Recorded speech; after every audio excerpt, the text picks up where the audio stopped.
Shalom, salam podcast M116, Mazmur pasal 1 ayat 1 sampai ke 6, agar hidup kita makin baik, makin benar, makin sehat dan makin bertumbuh di dalam Tuhan. Kita akan belajar apa itu eksposisi Alkitab, apa saja contoh eksposisi Alkitab, dan bagaimana eksposisi tersebut dapat diterapkan dalam kehidupan kita saat ini. Istilah eksposisi Alkitab adalah istilah yang tidak ditemukan dalam Alkitab dan telah didefinisikan oleh manusia sebagai penyajian kebenaran, konsep dan prinsip yang diajarkan dalam suatu kitab suci atau firman Tuhan. Jadi orang ini tidak setuju dengan penjelasan Alkitab semacam ini didefinisikan oleh manusia. Alkitab khususnya Perjanjian Baru adalah firman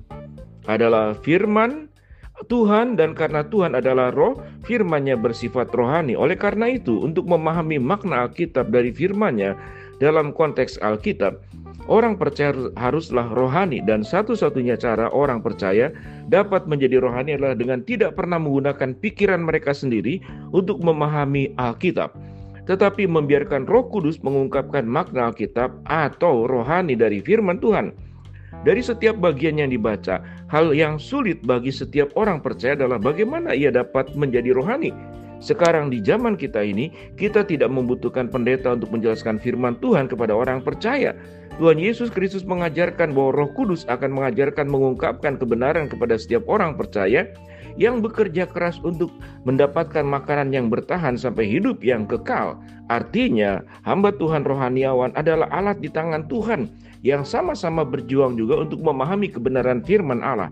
Dan Yohanes mengungkapkan bahwa semua orang percaya sejati memiliki urapan yang akan mengajarkan mereka makna Alkitab dari firman Tuhan, dan orang percaya yang tidak membutuhkan siapapun untuk mengajarkan mereka.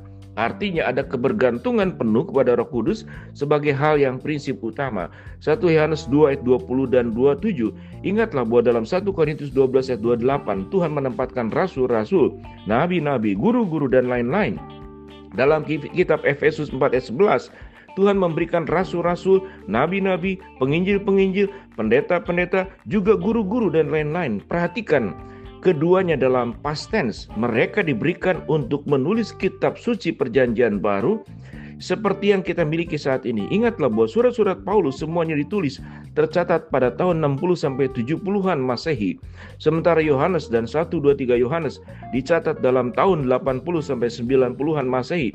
Itu berarti Yohanes dan 1 Yohanes ditulis setelah surat-surat Paulus ditulis. Oleh karena itu, format yang benar adalah mengambil semua bagian kitab suci firman Tuhan, Perjanjian Baru, dan menempatkannya di hadapan Roh Kudus untuk menuntun kita kepada pemahaman dan tidak lagi kepada apa yang disebutkan oleh pengkhotbah atau rasul-rasul, nabi-nabi, dan lain-lain untuk mengajar kita, karena Tuhan Yesus Kristus yang adalah guru dan Tuhan kita. Yohanes 13 ayat 13, dan gembalaku. Yohanes 10 ayat 16, Yohanes 10 ayat 27 sampai 28 menyatakan kepada kita bahwa Roh Kudus akan mewakili dia, Yohanes 14 ayat 26, untuk mengajarkan kita dan memimpin kita untuk mematuhi seluruh firman Tuhan. Yohanes 16 ayat yang ke-13. Demikianlah satu bagian tentang apa itu eksposisi. Jadi prinsipnya eksposisi adalah sebuah upaya untuk memahami kebenaran firman Allah. Tentu yang peranan pertama adalah Roh Kudus, sementara seluruh mereka-mereka yang dipakai oleh Tuhan, nabi-nabi, rasul-rasul, pengajar-pengajar, dan pada saat ini para rohaniawan yang belajar secara khusus teologi, maka mereka harus membersihkan diri terlebih dahulu dari pikiran-pikiran kecenderungan-kecenderungan memasukkan unsur manusiawi dan punya kebergantungan penuh kepada Roh Kudus.